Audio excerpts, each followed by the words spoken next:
and it stretches through varied terrain. It's located in Qaqqara municipality, and it starts inland in Gangsusuaq and ends in Sicily. There are huts located along the route that hikers are free to use free of charge. We are currently working on placing 2 signs, one in Sisimiut and one in Gangsusuaq, that indicate the start or finish of the route, depending on which way you walk. I also have 2 announcements concerning the Arctic Circle Trail. The first one is that we're working on a booking system where you can book a PLB, which is a personal location beacon. It looks like this. It's very basic, but it can be used in case of emergencies. You just press the button and then it will alert search and rescue. So we're working on a website where you can rent one of those, and it's just so that we can keep everyone safe. Someone wrote, it's my sound is a bit off. Are you experiencing that, Lasse, for you? Not for me. I can hear you nice and clearly, Kira. Okay, so maybe it's the person's internet. Yeah, and so to continue, we have also created an account dedicated to donations to the Arctic Circle Trail, and where the money donated will be used to maintaining the Arctic Circle Trail. And the money from the rentals from the PLBs and the donations go directly into this account, and they only will be used for the Arctic Circle Trail, maintaining and bettering it. The donations and rental fees go directly and uncut towards maintaining the ACT, so we do not in DAC profit from it in any way. When the donations and rental side is up and running, I'll let you know through the Facebook page. I think we're taking questions at the end. Yeah. So keep them until then. I'll be more than happy to answer. And I think that was it from me. So back to you, Lasse. Thank you. And by the way, we wrote this in the invitation afterwards, but this will be recorded. So if you have to leave, just know that it will be available probably on our YouTube channel, Destination Arctic Circle, at a later time. So this entire presentation will be recorded. So other people who can't join right now will be able to view this as well. And let me just share my screen again.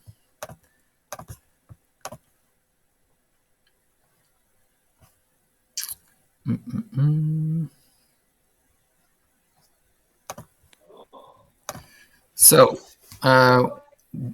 one of the things about the Arctic Circle Trail that's going on, which is really exciting for us locals, is the Arctic Circle Road. And we're just going to provide a quick, brief update on it. It's the road it's an ATV road that will connect Gangsusuaq and almost get to Sisimiut. Not quite. And it will have some short intersections with the Arctic Circle Trail. And they've started on it last summer, and they've started again this summer, and it should hopefully be ready by the end of this summer. And we made a questionnaire for people who had hiked the trail, and a lot of people were worried about it. So I just want to address some of the worries. For example, people are worried that it'll have less of a wilderness feel, or it will lose its remoteness. And that is actually one of the reasons why we have created a southern extension, or basically a different path that'll go away from where the Arctic Circle Road will meet up with the Arctic Circle Trail. And we actually have someone out there right now creating the cairns for it to make it much more accessible. And if you have any more questions about that, you can ask at the end. This is the southern route. So for those familiar with the trail, you have the Iqarugan Niafik cabin on the top right, where you would normally continue up further right.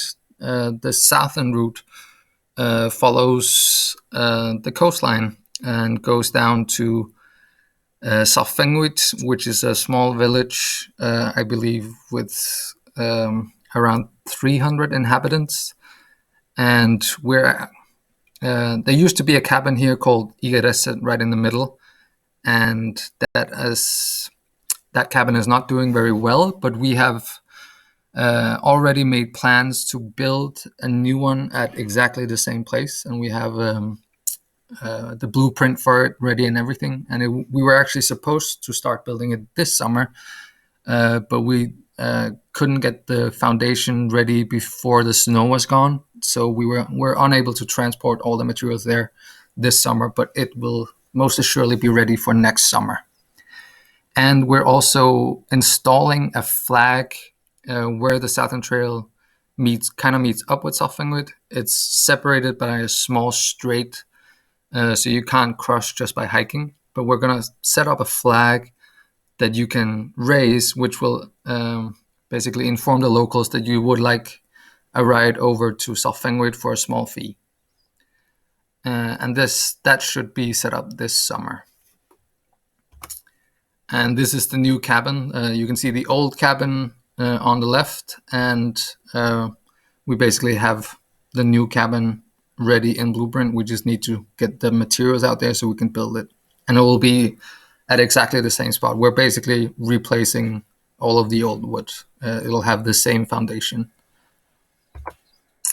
In Soffingwood, there's some more interesting things going on. As it is part of the UNESCO World Heritage Site, Asivisud Nibiset, we have actually received funding to do more with the site. And one of the things going on is this wonderful mountain pavilion, I think it's called, which will be located up on a mountain next to Soffingwood. And it will actually be built half bricks and half glass bricks. So it's mostly see-through, and it's supposed to be quite beautiful. And they're building that this summer as well, or starting on it. I don't know. I haven't seen when the end date is. We have also bought 6 new canoes, which will be transported this winter and be ready for summer 2022. And we are going to set up some signs that'll make it clear that we would prefer that the cabin or the canoes only stay between the 2 cabins, Getifik and the canoe center.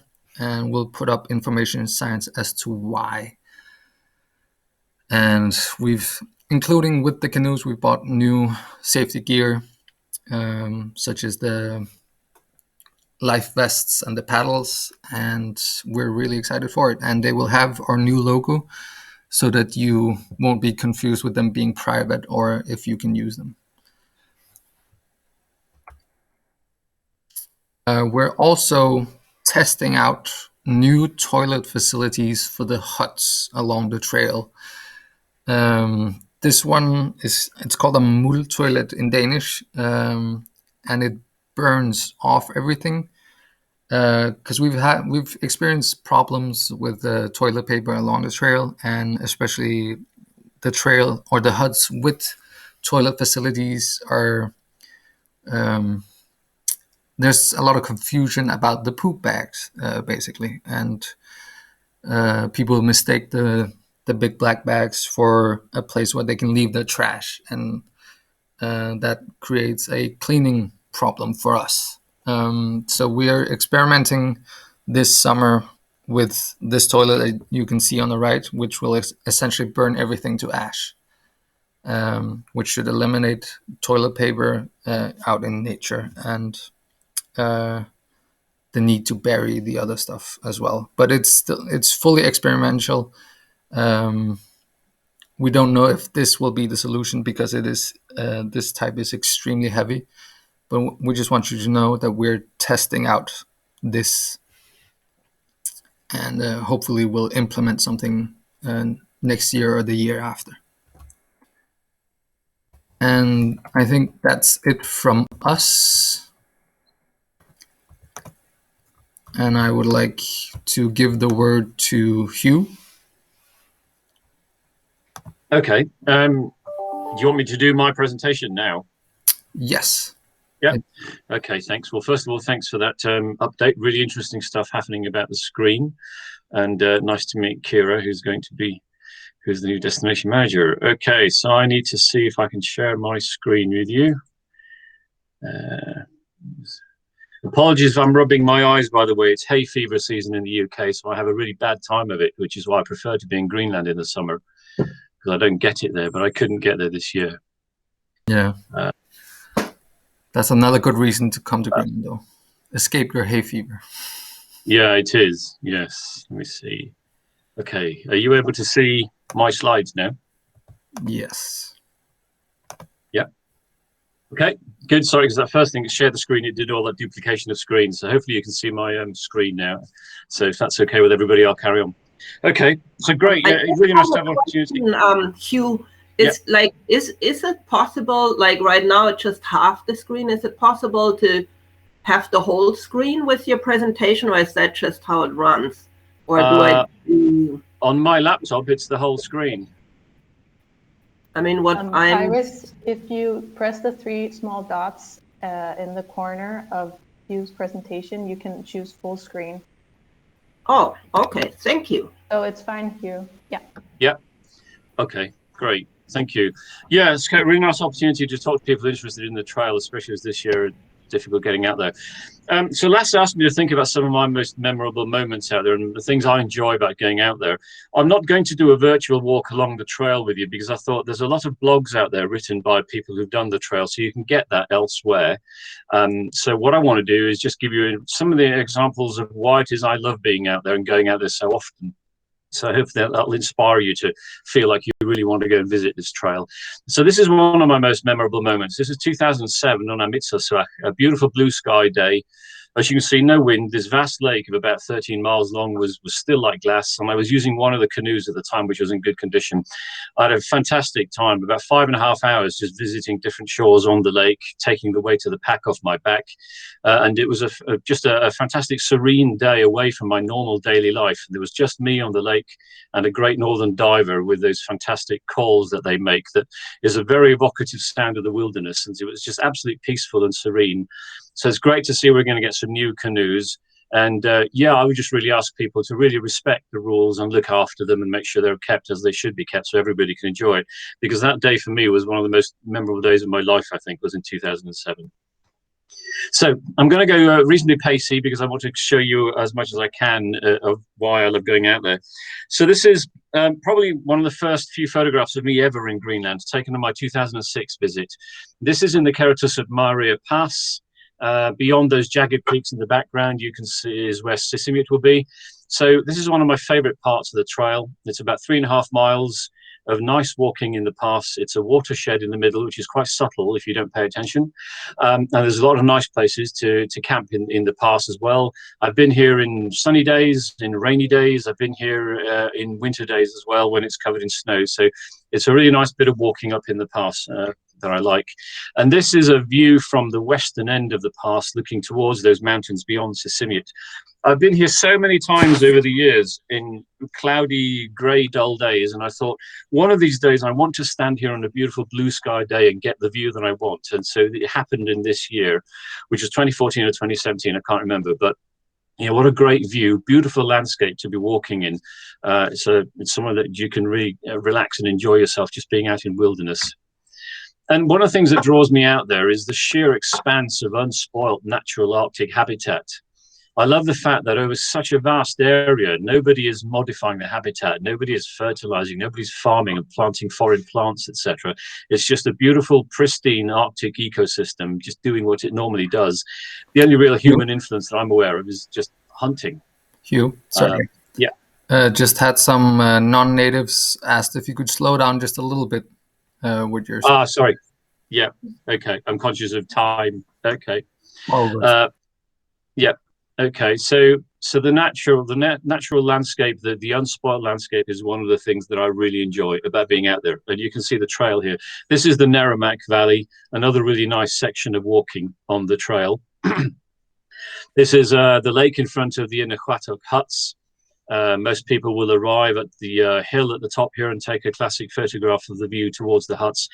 And my photographs aren't just memories for me. They really take me back there, and I can feel the vegetation under my boots. I feel the wind in my face. You know, it brings it alive. You can see it's such a pure, pristine area to walk in. So it's great. But just it's not always sunny. So it's not always tourist brochure photographs. You have to be prepared for days like this. And, you know, some days it's cloudy, it's rainy, it's foggy. This is what I call a hiker's reality check. But even on a day like this, I would much rather be out here than sitting at my desktop dealing with my emails. You can see the trail on the right here. So just a reality check. It's a long trail, so you need to be prepared for good weather and bad weather. But when it is good weather, it's stunning. I mean, just look at that, you know, the colors, the textures. Walking out there, what a fantastic place to be away from your normal busy life. The hill on the left here is the hill that had the fire in 2019, for those of you who are aware. But yes, stunning, beautiful landscape. This is just after the Inahuatl huts. And my thought when I look at my photographs is that there's some fantastic places to camp here by the lake. But, you know, just any garbage left in this environment would so spoil the pristine beauty of it. So from my point of view, I'd really, you know, urge everybody to practice good ethics in your hiking and camping. Keep it this special so everybody can enjoy that experience. So moving on quickly, if you're going out there, obviously it's worth visiting the ice sheet. We don't have ice sheets and glaciers in the UK, so for me it's quite unusual. I love going out to visit the Russell Glacier. I sit here and I contemplate this beautiful big ice sheet, and climate change makes me feel quite sad about it, because the ice sheet is losing a lot of ice mass every year, but that's a problem we've created. But while it's here, at least, you know, it's worth going to see the ice sheet. And from here, the Russell Glacier looks a little bit small, but if you go right down here to the front and stand in front of it, then you get a sense of scale. And there's a lady just standing there. You can see, which happens to be there for scale. So when you stand in front of that much ice, it's quite an awesome experience and something to take away with you as a memory if you're going out there. It does mean going the other way from the trail. Obviously, you're going east from Canoes for about 14 miles, but it's well worth visiting. And if you continue up the road eastwards for 6 miles, you'll then come to the end of the road where you can get onto the ice sheet and experience walking around on that vast body of ice. This is a nice place to camp. This is one of the 2 lakes between which the road passes, very near to the end of the road. So this is a nice place to camp. You've got the edge of the ice sheet there as a fantastic thing to see. The lake is a little bit silty because it's glacial meltwater, but it's a really nice place to spend some time. And if you go to the end of the road, you can get onto the ice sheet and walk around. And for me, the first time I was there, certainly, it was incredible to see this much ice, most ice I've ever seen in my life. I don't visit it every time now, but I do occasionally go back up there just to touch base with being on the ice sheet, which is a fantastic thing. But I would urge people to be careful not to walk too far.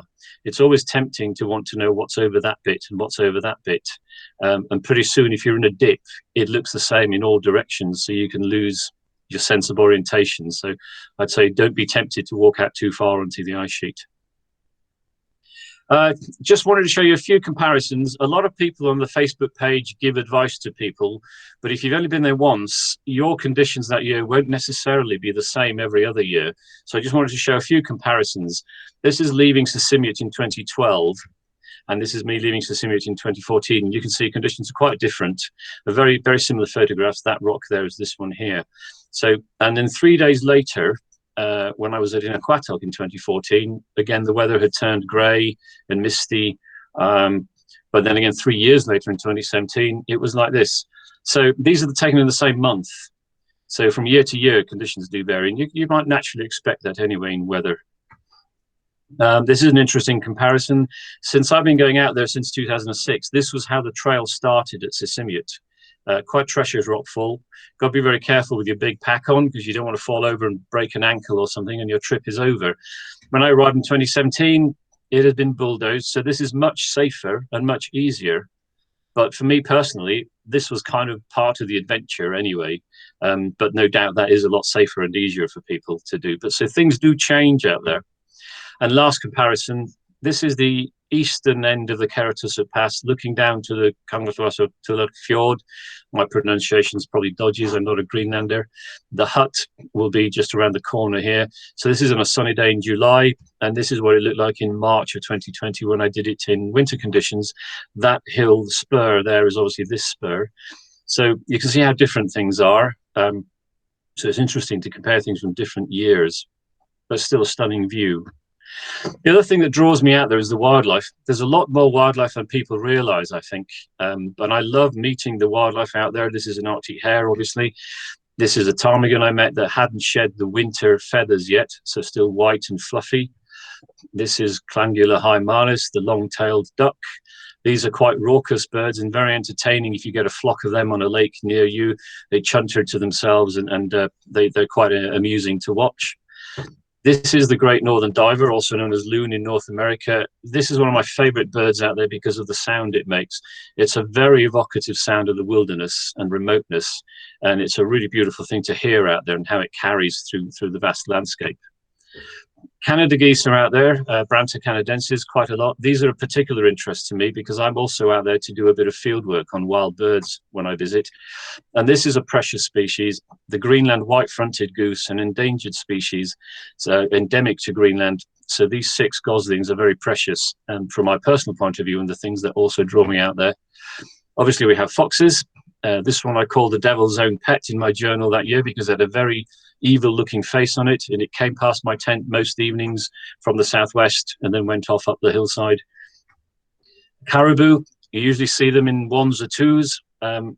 In 2018, I was lucky I found a herd of about 150 of them with a lot of youngsters like this, which had just seen their first human, I imagine. But it was great to see that much wildlife flourishing out there in this beautiful, pristine vegetation.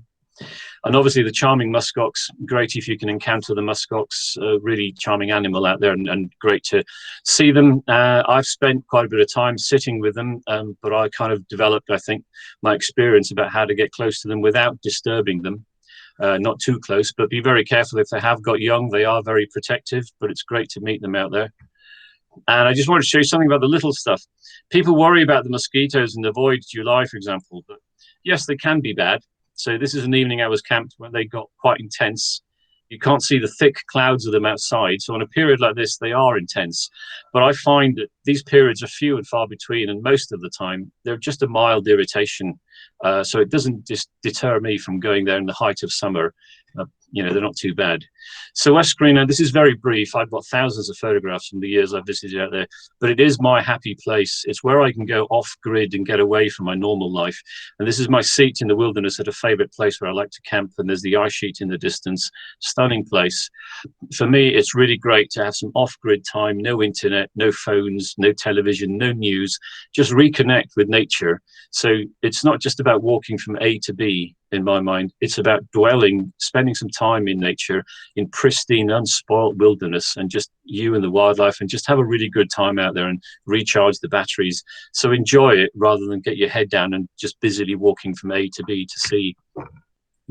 Even on a rainy day when I'm stuck in my tent, there's something to amuse me. I was in my tent all day on this day, but there was a pair of long-tailed ducks out there on the lake in front of me. I'll just show you a short clip. There goes the male, there goes the female. So on a rainy day, I was amused just watching these wildlife, watching them dive and timing how long they dive for as they're feeding. It was just something to do, and I still would have rather been there than been at home on my computer. Finally, a few impressions from winter conditions out there. If you're thinking of doing the trail in winter, this is looking out of the eastern end of the pass again. You see how beautiful it is in winter, and a lot of snowmobile and sled dog use in the pass, as you might expect. This is on Mosquitoes. The canoe center is around there to the left out of sight. I was heading towards Katifik. You can see the frost and the ice on my polk and my snowshoes. You need to be prepared for very cold conditions and make sure you've got the right gear and equipment. But if you have got that and the relevant experience, then a winter trek as well also is a really nice thing to do as well as a summer trek. This is Kangerlussuaq. On your Pingu map, you'll see this is a bay off the very large lake Tassasuaq, and the trail comes down to the shore. I've come across the lake that day and just camped here. You see a beautiful experience of being out here alone in the silence in the winter conditions, but you need to be prepared. Just an impression, this is near the Naramak Valley that year in winter.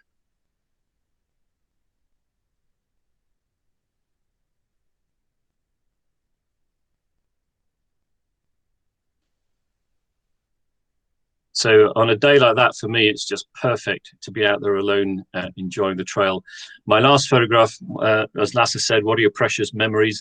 This is one of my precious memories. I was alone again this year. The lake was still, as you can see, no wind. It was silent. And this is bang on midnight, and the midnight sun was just resting on those hills opposite. And I was so far away from my normal life. It was absolutely magical and serene. And these are some of the moments that draw me out to West Greenland and why I love being out there so much. Thank you.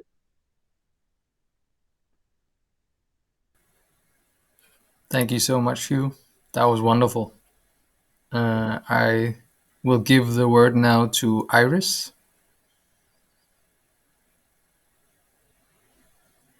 Okay, I'm unmuting. Okay, now I have to see how I did that again. Okay. Hi. I have hiked the Arctic Circle Trail 7 times. I just gonna see that I get to my screen here.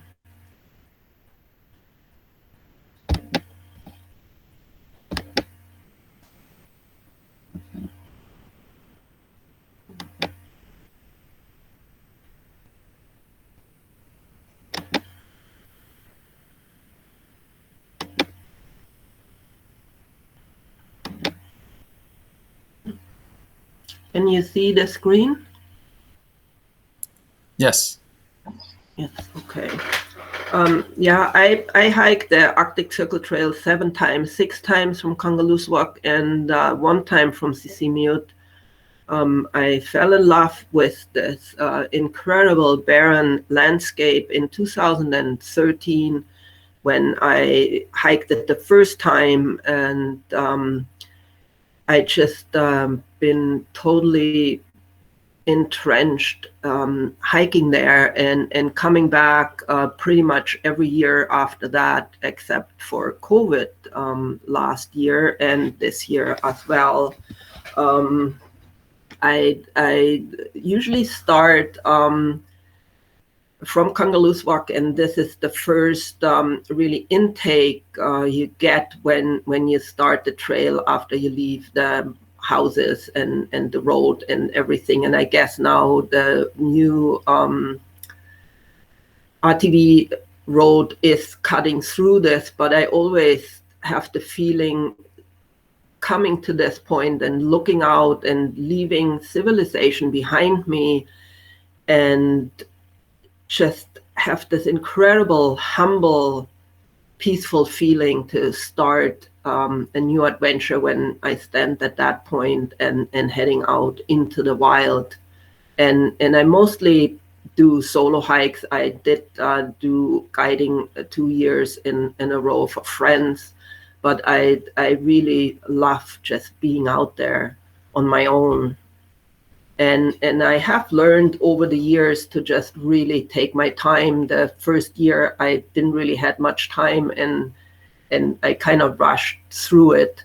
And in the years to come, I just tried to spend at least 10 to 14, 15 days out there on the trail, around the trail, to have the time to observe the wildlife, the landscape, and to just live in the landscape. And it's so incredible when you have the time to just sit down and just watch the reindeer or watch an Arctic hare that's hiding under a big rock from the sun. That was in August when it was quite hot and everybody was just hiking in shorts and a t-shirt, and I like let people pass me, and then I sat down and all of a sudden discovered this little Arctic hare under this huge rock. On other times, this is in the beginning of September, you all of a sudden come across an Arctic hare that's hiding and stands up, and you see the whiteness against this incredible, colorful landscape.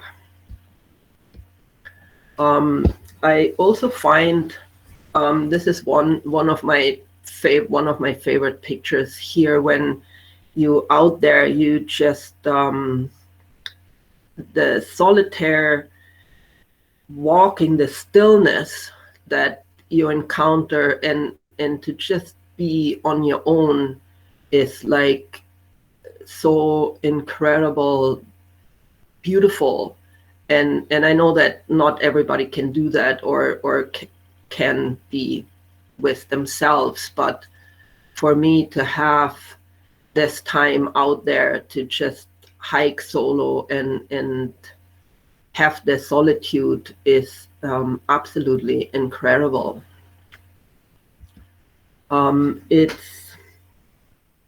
It's always amazing how quickly the weather can change there, and it's like I love to watch the clouds. I love to see what's going on, and I have encountered over the 7 times I hike there how quickly weather can come up. I think it's really important what Hugh already said as well, that you have to be prepared for any kind of weather, and that of course this kind of beautiful picture is a little bit misleading, because within a very short time you can run into rain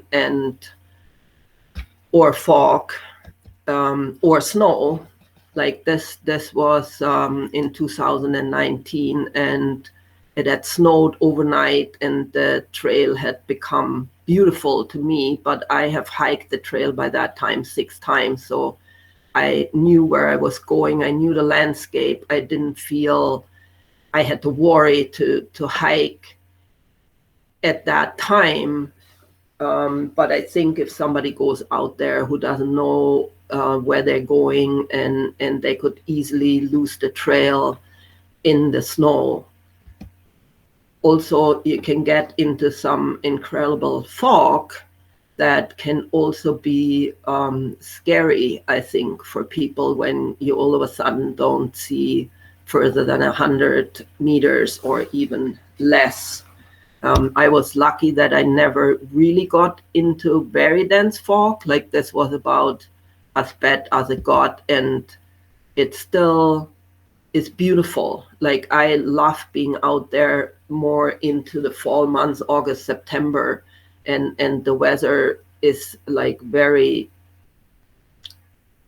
yeah, it's just incredible, versatile, and just being out there and spending this time there, even if the weather isn't that good. I always find the colors incredible when it rains, like even more than when the sun shines.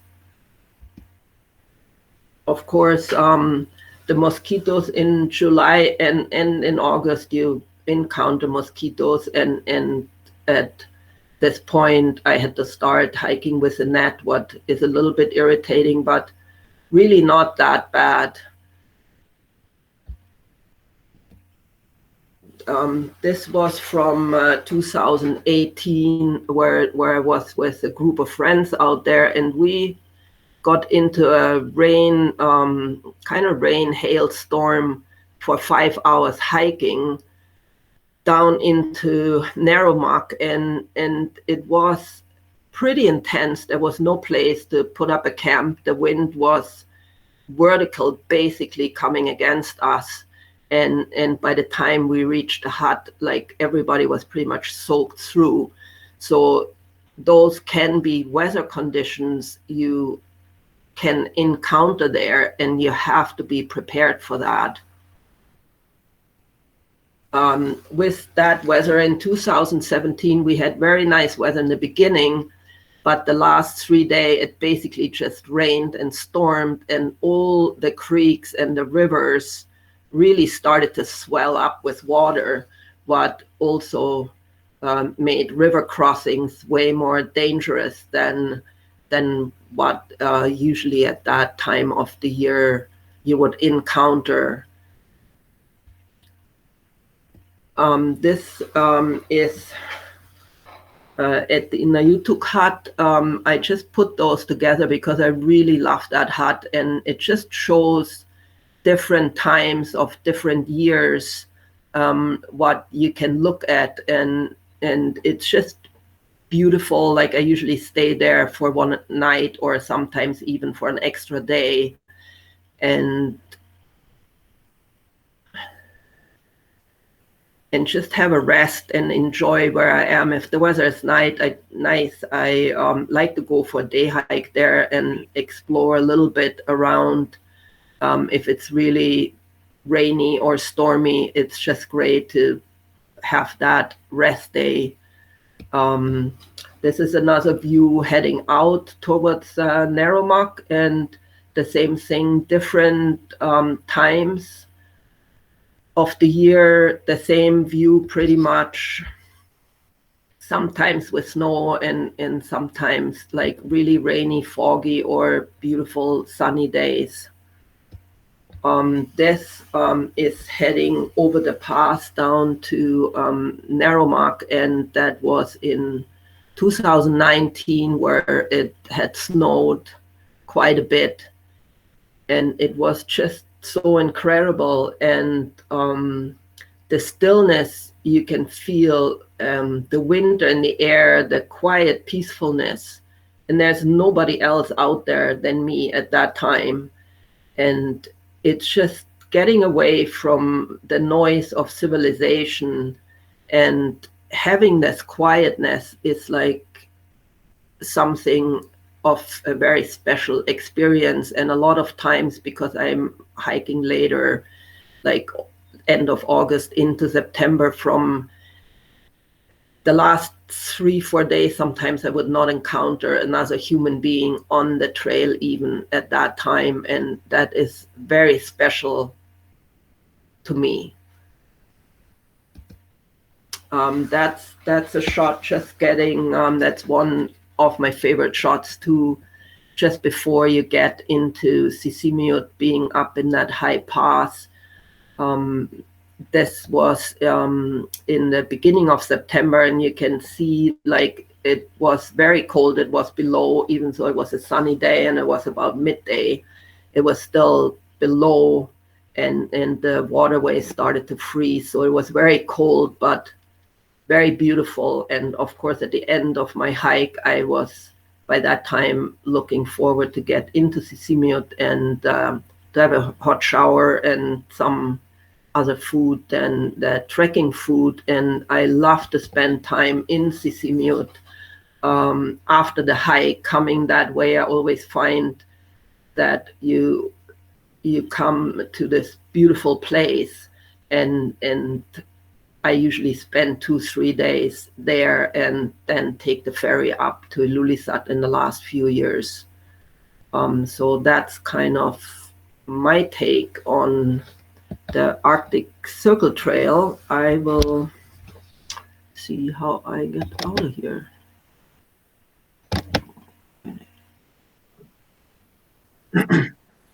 Fantastic. Thank you so much for that. Lovely pictures from both of you, and you can really feel the passion for the trail from the both of you. And I really want to thank you again for doing this. And I think we'll now open up for questions.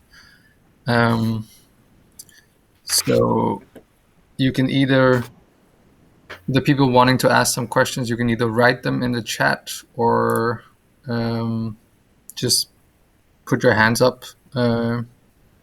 And yeah, feel free to ask either us or one of the other presentators if you have any questions at all. I think one of them came up but has already been answered. Are there many fish in the lakes, and would you recommend a fishing rod? Yeah. Did you go fishing, Hugh? No, I was going to say, I personally haven't fished out there, but I'm aware that some people do. There are some places where there are some good fishing. The river and the lake just near the Narrowmuck Hut, for example, is popular with some very good fish. Not all of the lakes, as far as I can see, have got good stocks of fish in them, but nearest Sisimiut end, I think, seems to be the best for it. Yeah, I haven't fished either, but I've seen lots of fish in the Narrowmuck River, and quite big fish. And I know that people do fish there in that little lake by the hut as well. I know that some people have fished at the Amazoswak Lake, I think, but I haven't seen anybody that had caught fish there. Yeah, the same area that I've also seen where most people get good fish. It's that area. Yeah. And if you go now on the new southern route, you can fish for cod as well along the coastline. Another question is, are there any canoes available at the moment? And that I can answer. There are, as far as I know, there are two well-functioning ones still. It's just depending on which way you come from. Like, there's no way to say if it's on the Gangelflussuaq side or the Sisimiut side. So you can just go. That's a factor, isn't it, Jesper? If people don't leave them at the huts anyway, you don't know where people came ashore. So your new rule about leaving them at huts means anybody can at least know where to find them. Yeah. And it'll say so on the information things as well. If you absolutely need to leave the canoes when you're using them, like let's say the wind picks up badly and you feel uncomfortable canoeing, just leave it on the southern shore where the hiking trail is so people can make use of it later on. Yeah, I would also add to this, like a couple of times when I hiked, the wind that can come up really fast on that lake with like quite good sized waves, and people should really pull up the canoes high enough that they are not going to be washed down by the waves, and put all the gear under it, because I know one year there was a fellow who had gone all around the lake and had like fished out like life jackets and canoes that were blown to the end, not where the canoe rocks are, but to that bay on the outside. And I think it's really important for people to understand, to really bring the canoes high enough up that they can get washed down with the weather. Another reason for putting them up at the huts is that we want the other safety gear and the paddles to be inside so they don't get swept away with the wind. To Iris, how did you cope with food for 14 days? Oh, I realized when I go out there, or like, I don't really eat much. So I usually I can take one of those freezer dried meals and get 2 night meals out of that.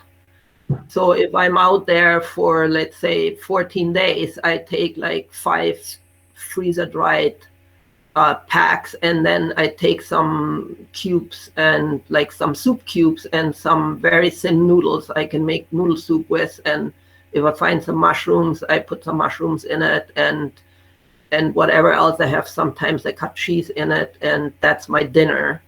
And then I have oats for breakfast, and just cheese and some homemade crackers I usually do, and for lunch, and some bars. So my food is probably between 2 and 3 kilos. That, of course, like dwindles to nothing at the end. What do you think this year will be like as far as the number of hikers are considered? I think it'll be probably at, like, I think there's a 70% down in number of hikers. I think there will still be a lot of locals, probably more locals than in a normal year, but the primary amount, which are usually international travelers, are probably not coming this year due to the many restrictions. However, we can say that like every first of the month, new regulations are usually put out, as it seems so far. But it's hard to say like how much the country will open. So I think only about 30% capacity this year for hikers. What's the best time of year to hike it if you're more the summer hiker? Iris has hiked the trail later than I, but I'm normally out there for the wildlife stuff that I do as well. But I have to be there in July because of the wildlife factors. I've experienced July can be really hot. You can have fantastic hot, sunny, blue sky days with no wind.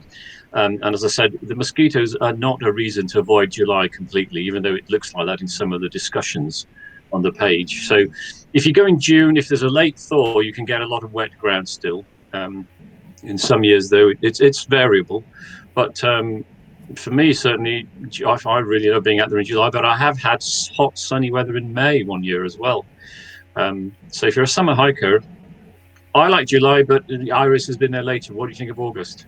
Yeah, I mean, I've been there from the middle of July to about last week into September. And if you're a summer hiker, I'm with you, Hugh. That's I wasn't bothered by the mosquitoes either when I was there in July. I mean, you just have to see that you find a spot where it's a bit windy or wear a net, but it wasn't that bad, I found.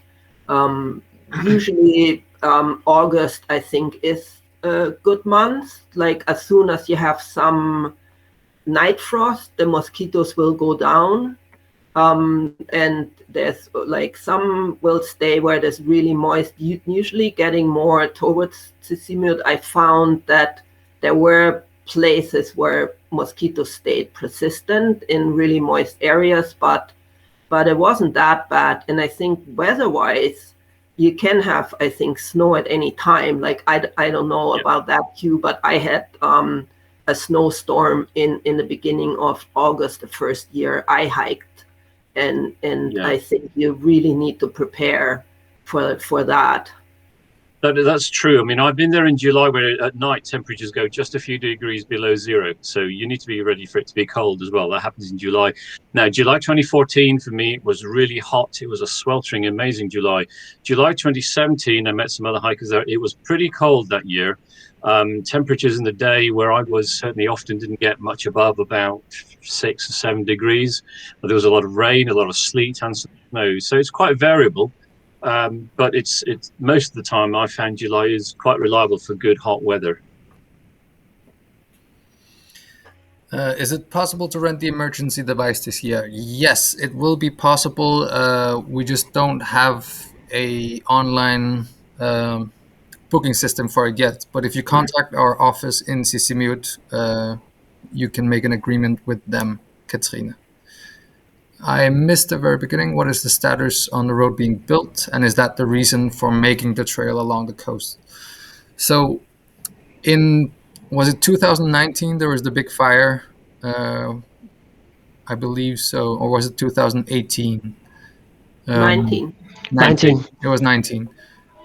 That's when we really put focus on the Southern Trail as an option because the smoke was basically blocking the big valley, the Neromak Valley, basically. So we put a lot more focus on the Southern Trail. It's existed there for a long time. It just hasn't really been in nearly as much use. But we have adjusted it because some of the maps weren't quite accurate as to leading you down a safe path along the Southern Trail. So basically, it's not because of the road that we're building the Southern Trail, but we think it's a bonus to have a well-marked Southern Trail for those who want to stay further away from an ATV road. And it's the road is well on the way. They've started again working on it this summer. Do you think it's a good idea to take a shot on the trip in late September, early October? Is this regarding to restrictions, Jorge? Is it already possible to ride ATV in summertime? No, the trail won't be ready, or the new ATV road won't be ready for a while still. It should be ready by the end of this summer at the very latest. To Kira, will it be possible to rent ATV in order to take the new road back from either end? That's one of the ideas that that's our tour operators are looking at and are very interested in. I can't say anything for certain yet. And I don't think it will be available this year, but quite possibly next year. another thing is that the new ATV road won't fully connect to Sisimiut yet because of some regulations to our water reservoir. So we're still trying to figure out the last, I believe, like 20 kilometers or so.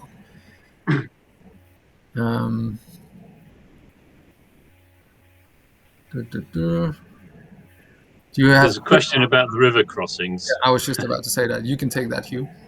My advice would be, avoid the bridge and cross the river. Even the one where you have to wade in, up to your knees. It's great fun. It's part of the adventure, as I'm concerned. So I wouldn't use the bridge. I prefer to just have the fun of wading through the river anyway. So I just take a pair of Crocs, take the trousers off, and just safely get across and dry off and carry on. I find it's a bit of fun to wade through that river. The others are really not very deep generally, I find. So I just take my boots off and roll my trousers up and cross. But the one, the Laxiv, that can be a bit of fun.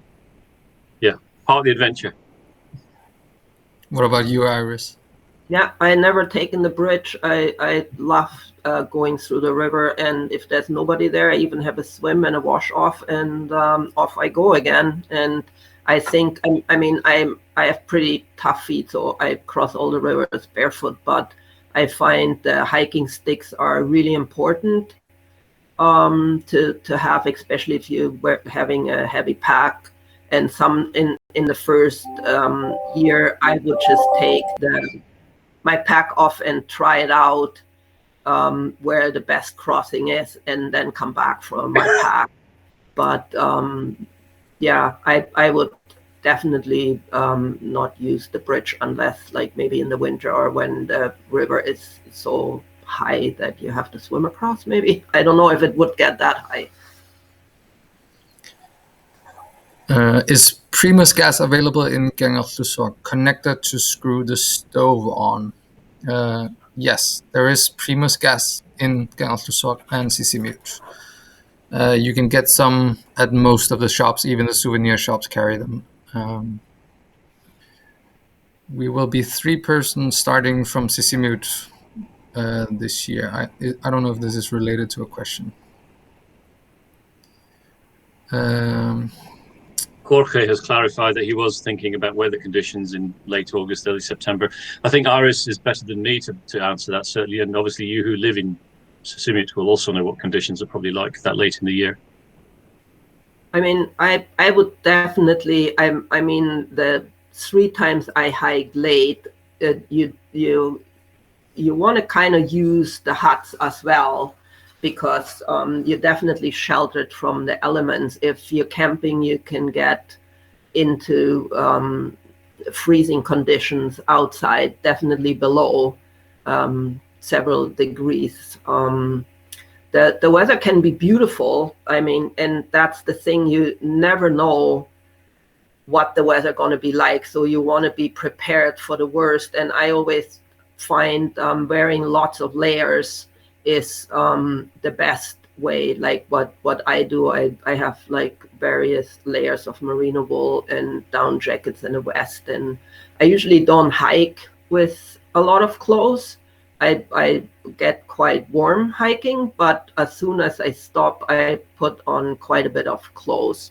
And of course, it's nice to camp if you can, and it is also good, like in that conditions, to know that there is huts there to get out of the weather if you get into snow or really rainstorms. That, like, snow is actually easier to hike, and I found, or flurries, than rain, because they just like kind of pelt off your stuff. Whether if you're really hiking through a rainstorm, you're gonna get soaked at one point, I think. I haven't asked if we have the coordinates of the bridge. I don't have them on me, but if you contact our office, we can get them for you. Do you need to filter water? I've been out there 10 times, usually camping for 3 to 5 weeks at a time, and I've been all over the region, far from the trail, because of what I do out there, and I've never needed to filter the water, and I've never been ill. The one time somebody with me, an ecologist, got ill was she drank a load of water from a lake I told her I wouldn't drink from. And it's because there were a heck of a lot of tiny little bugs in the water at the time, little red bugs. And it was just so intense. I wouldn't have drunk from that one, but she did anyway. And she did suffer 24 hours of. So, but if you avoid that, just avoid any water with algal growth in it, any small puddles that have been standing for too long. Drink from the lakes and the rivers, just clear fresh water. You don't need to filter at all. It's really, really delicious, pure water. Yeah, I am with you on that. Like, I haven't filtered any water. And I had a friend I hiked with, and she was very, very, concerned about it. And she filtered her water, but I never filtered my water. And it's very delicious, I have to say, too. There's a couple of salt lakes right like close to Canal Flusot, but that's only if you hike from the ice sheet that you'll encounter those. And Just I have... Sorry, go on, I have camped there twice. Like one time I stayed at the little hut I got there actually just when a hailstorm was. So I wouldn't have really camped in there, but it was great shelter, and there were a young couple in there, and we had great fun just exchanging stories. And I did camp at the shore the first year I got there at about 9 o'clock at night, and I drank the water. It wasn't very tasty, and I used it for cooking. It's just awful if you try to make your morning tea with it. It's like disgusting, but otherwise, like you can cook your soup with it. There's nothing wrong with it, like just a little bit salty. Yeah, and I was just going to add as well, if you go up to the ice sheet, the water body is very close to the ice sheet. Obviously, it can be gritty and silty because it's hot water. So if you camp, you might just want to move away a little bit to where there's clear, fresh water to camp. Also on water, just thinking about little tips. Everybody knows to bring a tent, obviously, and all that kind of thing. I always tell people who are coming with us out there when we have a team out there to bring a 2-liter water bottle or 2 1-liters, because if you're in there in the summer in the heat, you pretty quickly get through 1 liter of water, keeping hydrated. So you're always having to go and refill. So I'd say, bring a 2-liter water bottle. On bug nets, I always tell people to bring 2. They weigh hardly anything. And on days where it's on and off of your face because the mosquitoes are variable, it's very easy to leave it on your hat, stop for a drink, then you set off, and 2 hours later the mosquitoes are back, and you look for it, it's not there. So you're going to have a miserable time if you haven't got a spare bug net. So I always carry a spare bug net anyway. And also for me, something that I've just learned over the years, when I'm hiking from Sisimiut to where I need to be in the east, because I don't go to Gongfiswa, I go north of there, on the very hot days, I have a small towel, and I just hang it in my strap of my rucksack, and I just use it to wipe the sweat off that could be streaming down your face on those very, very hot days. So just little things like that I find have made the walking a little bit more comfortable. A few thoughts.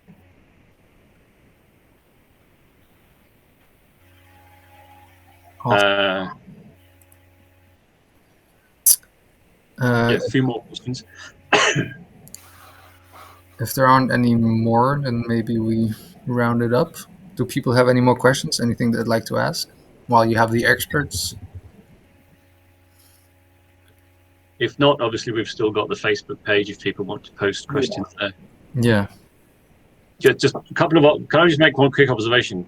If you go out there, I went out there not intending to go there again. I was going to walk the trail and then do something else. And Iris and I just happened to both find that we love our solitude out there because it's cast some sort of magic spell on us. And just not everybody wants to do it alone. But I find being alone out there, it's incredibly intense. In 2018, I spent 17 days and nights camping without seeing another human being at all, completely off grid for almost 3 weeks. And it was a fantastic experience. I absolutely loved it. So if you are doing it alone, you may find it works its magic on you and you want to go back some other time. Dottie, I'm with you on that. Dottie asks if there are any good map recommendations. I mean, the maps are just what you can get. And that's actually one thing I can say a little bit about. I do a lot of hiking. I live on the west coast of Canada, and we have like really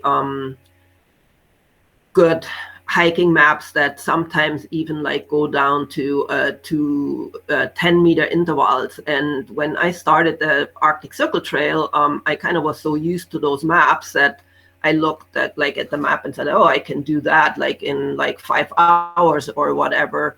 And of course I couldn't, because the distances were completely different, and you have to get used to it a little bit. And I only walk by map. Like I don't have like any GPS or anything like this. Like I just like immerse myself in the landscape with the map. So it's a bit different, but I found the maps are good, but they are a big scale, and you have to really consider that when you are hiking with the map and looking at the maps, that they are, quite a bigger scale.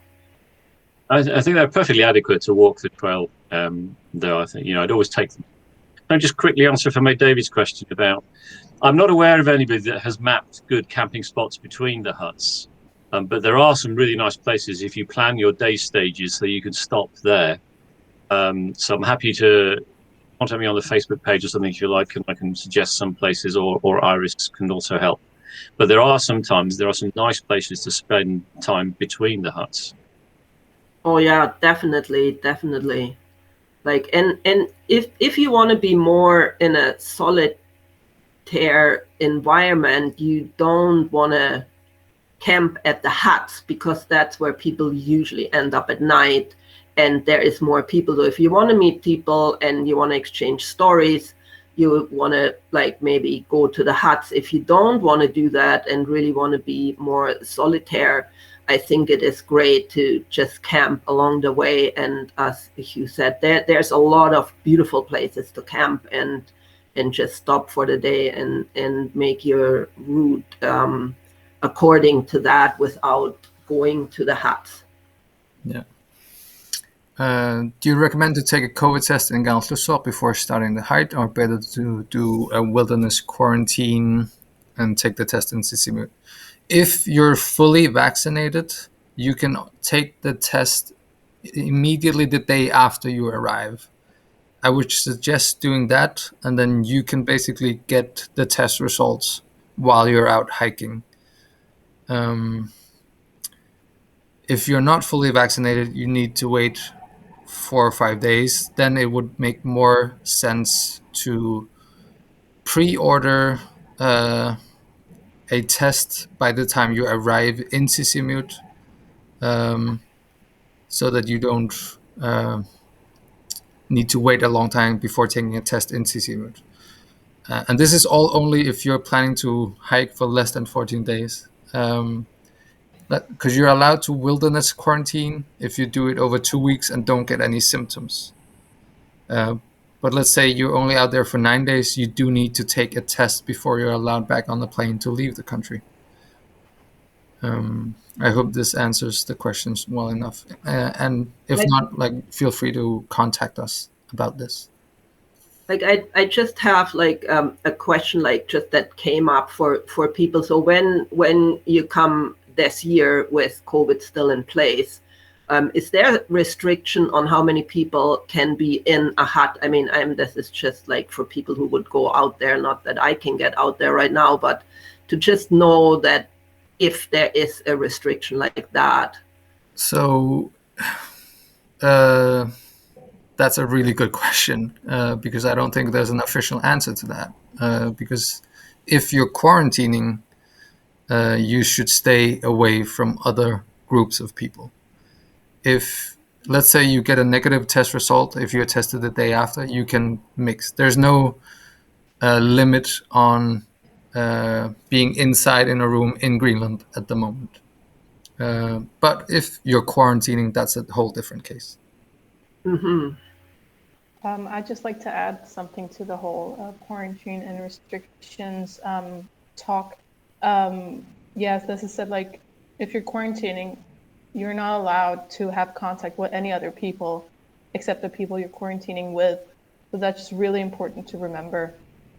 And thereby, I would recommend not staying in the huts, because you might end up with someone just walking into the hut and then you're there as well. And the whole situation might be a bit, weird. And also in relation to wilderness quarantine, remember that if you're choosing wilderness quarantine, you have to go directly into the wilderness. upon arrival. Yeah, you're not allowed to stay one night in Gangshusuak and then start your journey the next day. You have to go directly into wilderness quarantine, unless you choose to be tested, like Lasse said. But he's already mentioned that.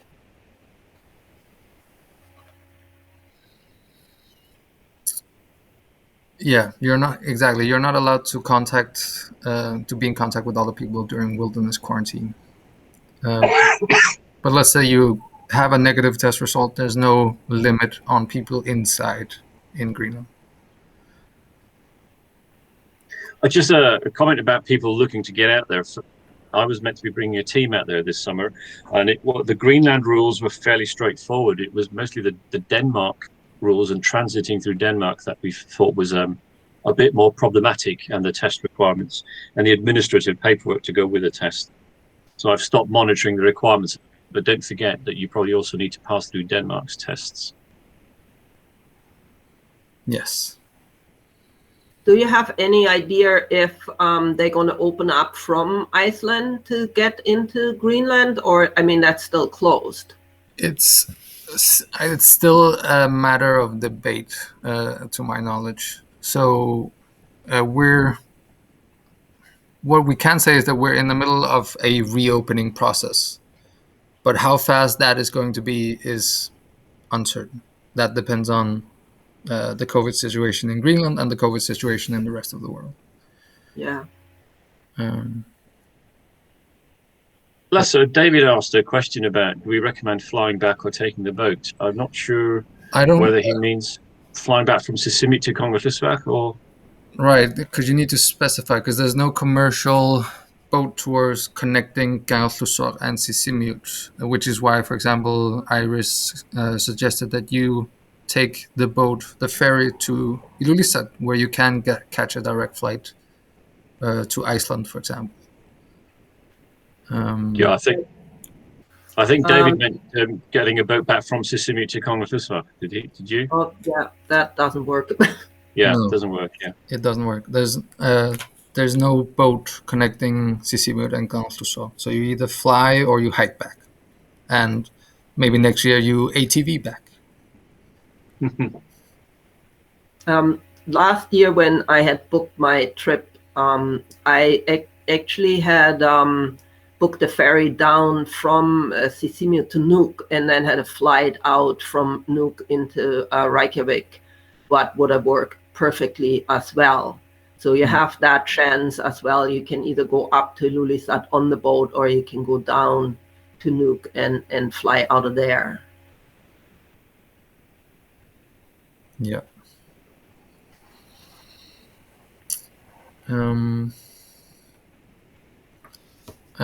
To come back to what Hugh was saying, like this is our first event of this kind, but we do have the Facebook group where everyone is really, really helpful. Like everyone it's a great mix of people who have hiked the trail and people who just want to learn about the trail. And everyone is really, helpful. That they want to help people get out there on the trail and love to answer people's questions. And we are also active on that Facebook page. I think, Kira, can you find a link to it and just share it in the chat for those who might have found this webinar through something else?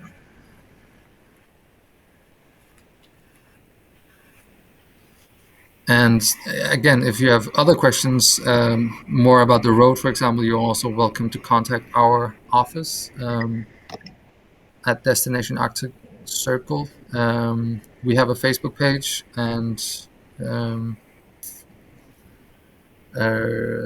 some of you have my email from just confirming that you'd like to participate in this. Otherwise, you can write to acb@acb.gl.